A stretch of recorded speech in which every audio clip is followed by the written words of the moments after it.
I think it was 8 3-pointers, made 3-pointers for you tonight. At what point did you feel like you were just you were on, you were in rhythm, things were going to flow for you all game?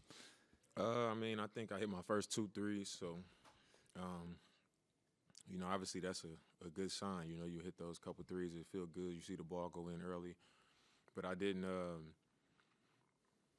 Even then, I didn't feel like, oh, I got it going. I just think the rhythm of the game, we played with good pace. We had the ball was moving. It was just a good flow to the game. So I felt good because of the flow of the game. But I wouldn't say it was a game that I just felt like, oh, I'm rolling. I didn't feel that way. Speaking of pace, talk about Kuzma's impact. It's only been 2 games. Yeah. I mean, I think he's been very impactful.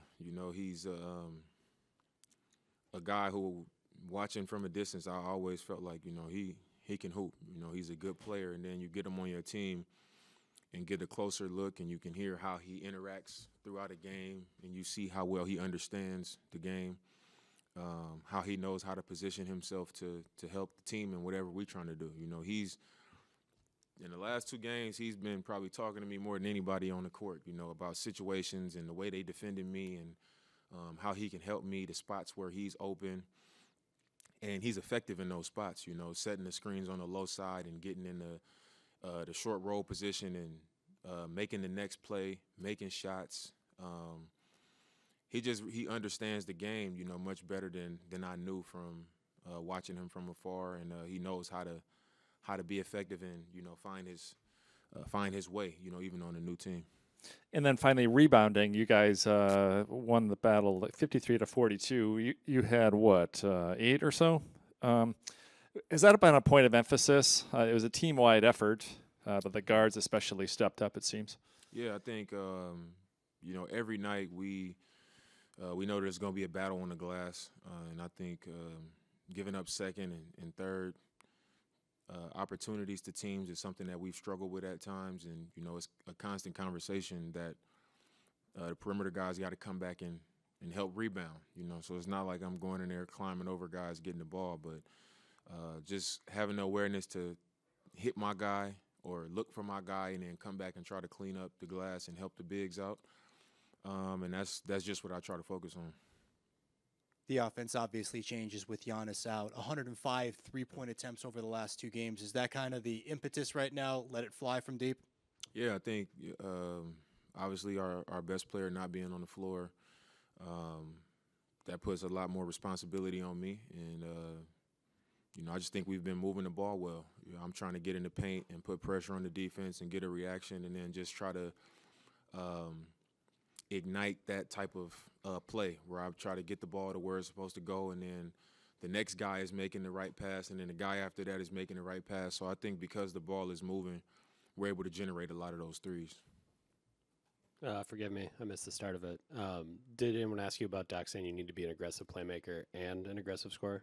Nobody did. But, okay, well, let's talk about that. So that's what Doc said. He said he had kind of challenged you that we need both. Like, if Giannis is out, we need both of those things. What did you kind of take from that message, and how did you try to kind of apply it today? Yeah, he said it to me right after we did starting lineups. I'm usually the first person to walk up with him with the board before he gave us the first play. And as soon as I walked up, he was like, you need to, be aggressive scoring and making plays. You need to lead us in points and assists, and that was something that I kind of understood already, knowing that Giannis wasn't going to be on the floor. But him saying it to me, I guess it kind of, made something go off in my head like, all right, I have to, it just kind of brought it back to the forefront, I guess, right before the tip. But I think, he was spot on. That's the way it has to be. That doesn't mean go out here and, think that I got to shoot every ball or anything like that. It's just, be more assertive and make sure that I stay in control of the game and, put myself in position to be making the decisions to create good possessions and control the game. And I felt like that was what I did. BP had kind of said, like, he thinks it's really cool that, like, you're willing to give yourself up. Like, that if you give yourself up, there's a 4-on-3 after that. How do you decide how far to stretch that out? Like, because you're making that decision and making sure the trap comes all the way. You could also get rid of it very quickly. There's different timing to that. So how do you kind of try to make those with different defensive coverages getting thrown at you? I just try to see how committed they are. A lot of times, teams are jumping out aggressively because they know I can shoot deep, and they also know if they are not out there that I can turn the corner and cause more help. So once I see how committed they are to the ball, I like to let teams know, I'm willing to get off the ball. I'm willing to give it up, and I count on my teammates to make the next decision, to get the ball where it's supposed to go or score, to make the team have to pay for giving me that type of attention. And I think for me, I watch a lot of film, and I try to put the pressure on that team to have to go to whatever the next thing is, have to change. And I think when you show the trust in your teammates, that can lift the team up. And, this is the NBA. Guys are capable. And I feel very confident, especially on this team, making that play and trusting that something good is going to happen. And I know that when things do happen, when I'm getting rid of it, the opportunity is going to come back to me, because GT hit 7 threes today. They got to respect it. And then you got TP out there. And now you got a guy like Kuz who is like, he can make the three, but you close out too hard, he going downhill, and he going to get to the rim, and he can make the next play. And then you hit, Bobby in that short roll position, and he's making floaters, and he's also making that next pass. I think it just it gives us great balance offensively, and it keeps the defense off balance. And, now you get down the stretch of the game, and they're not going to be comfortable selling out on either one. It's like, do we keep doing this because, GT's open in the corner for all of these threes, or, Dre is cutting out of the corner and getting a layup, or you can't box him out and he's tipping it out and we getting more opportunities. So that's just that's the game that I play when teams are, going to give me that type of attention. Sorry if we're already asked this, I came in late, but this was Hubie Brown's last broadcast, the age of 91. Just from your perspective, what has he kind of meant to the league over this last half century or so? I just think it's pretty cool that he started in Milwaukee and he chose, to finish in Milwaukee. A lot of people don't get to write their own story in that way, So I thought that was pretty cool. Doc also talked about before the game, that he's been in the NBA since he was 24 years old.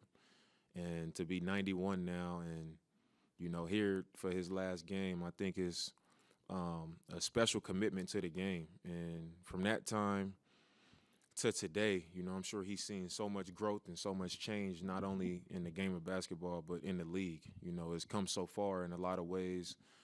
And I think that, obviously you're going to have the commissioners and you're going to have players come along, but I think it's the people who love on the game and love the league and, the contributions that come from people like Hubie Brown is what has allowed it to become what it is what makes it special.